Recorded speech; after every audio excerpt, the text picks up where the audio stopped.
राष्ट्रीय राजपूत करनी सेना के नेता सुखदेव सिंह गोगामेड़ी की नृशंस हत्या पर डिहरी में लोजपा रामविलास नेता और राजपूत समाज के नेता सोनू सिंह के आवास पर शोक सभा का हुआ आयोजन।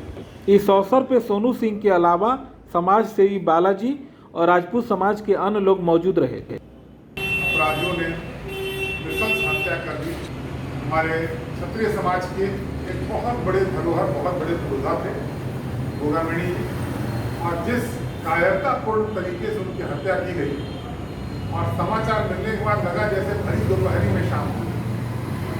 आंखों के आगे अंधेरा छा गया कि ऐसा भी कोई कृत्य कर सकता है जिसने समाज को राह दिखाने का काम किया।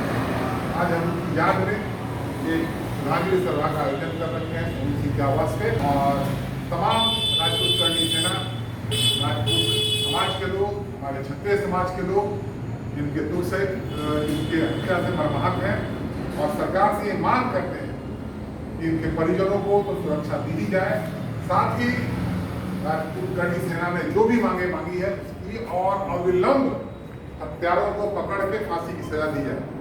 इनके श्रद्धांजलि सभा में श्रद्धा सुमन के रूप में 1 मिनट का शरीर मौन करेंगे। वो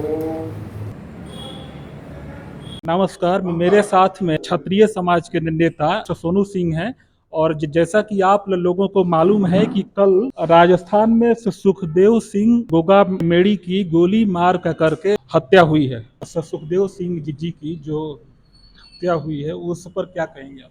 यह क्षत्रिय समाज के लिए एक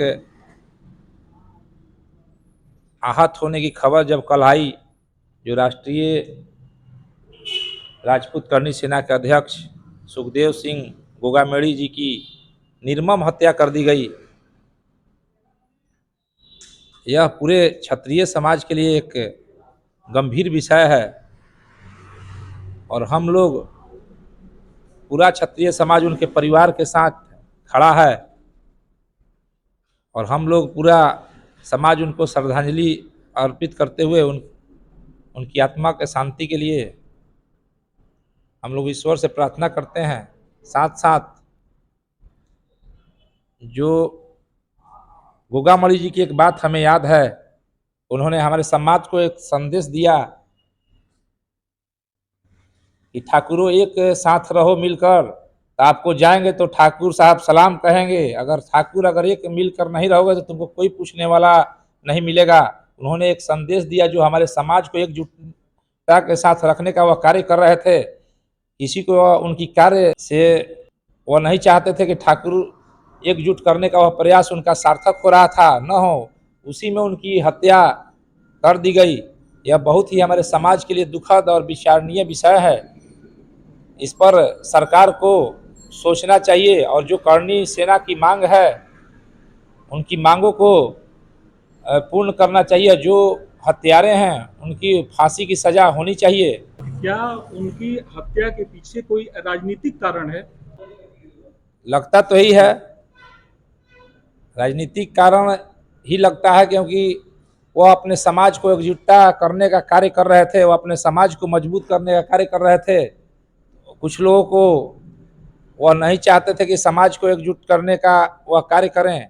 इसमें राजनीतिक कारण हो सकता है।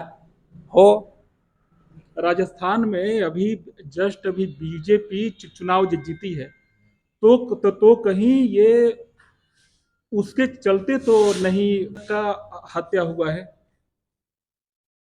यह हो सकता है, क्योंकि वह जो बीजेपी चुनाव जीती है, जो नरेंद्र मोदी जो हमारे प्रधानमंत्री हैं, उनके जो उन्होंने सहयोग किया, वो हो सकता है कि विपक्षी लोग को खराब लगा हो, वहाँ बीजेपी की सरकार आई। कहना गलत नहीं होगा, जरूर ये राजनीतिक कारण हो सकता है। सरकार से वहाँ जो भी विपक्षी दल हैं वह आहत हों उनसे और इसमें हत्या कराई गई हो, यह जांच का विषय है। और इसे जो हमारी करनी सेना की मांग है उसको जरूर सरकार को पूरी करनी चाहिए। बहुत बहुत धन्यवाद आपका जी से बात करने के लिए। धन्यवाद। ये बेहद कायरतापूर्ण कार्य है और पूर्ण रूप से इसके लिए निवर्तमान कांग्रेस सरकार जिम्मेवार है। कहीं न कहीं इनके कार्यों से और जिस तरह से राजपूत समाज के लिए इन्होंने अपनी बातों को मजबूती के साथ निवर्तमान कांग्रेस सरकार के साथ लड़ करके अपने हक हकूक की जब बात करते थे तो वो कहीं ना कहीं उनके आंखों की किरकिरी बने हुए थे। और जैसे ही चुनाव समाप्त होता है और भारतीय जनता पार्टी की जीत होती है तो इस सरकार को बदनाम करने के लिए कि आपके आने के बाद भी स्थिति बदतर हो गई है, तो मैं उन तमाम अराजक तत्वों को यह आगाह कर देना चाहता हूं कि एक भी दोषी व्यक्ति बचेगा नहीं इस सरकार में, और जल्द से जल्द वो सलाखों के पीछे होंगे। और मैं भाजपा सरकार से ये मांग भी करता हूं पूरे क्षत्रिय समाज की तरफ से कि जल्द से जल्द उनको पकड़ के फांसी की सजा दी जाए। रही बात गोगामेड़ी जी की, एक बहादुर निडर व्यक्ति थे और उन्होंने अपने समाज से ऊपर किसी को नहीं समझा था और अपने समाज की बात वो सदैव बहुत तत्परता से और बहुत ही मजबूती से रखते रहे थे। और इतनी सी बातें सब लोगों को नहीं पच रही थी और जितनी दूर तक इसके तार जा रहे हैं उसको खंगालना सरकार के लिए बहुत जरूरी है कि देखा जाए कि कौन कौन से लोग इसमें शामिल थे और कौन कौन लोगों ने इसको मिलकर साजिश की थी। इन्हीं बातों से मैं अपने श्रद्धा सुमन अर्पित करता हूं। तो आप ये मानते हैं कि उनकी हत्या के पीछे राजनीतिक कारण ही है? मैं इसे राजनीतिक कहूं ना कहूं, लेकिन कहीं ना कहीं इनके और इनके क्षत्रिय समाज करणी सेना के कद को कमजोर करने के लिए ये साजिश के तहत इसकी हत्या की गई है, इस दो राय नहीं। बहुत बहुत धन्यवाद सर बात करने के लिए।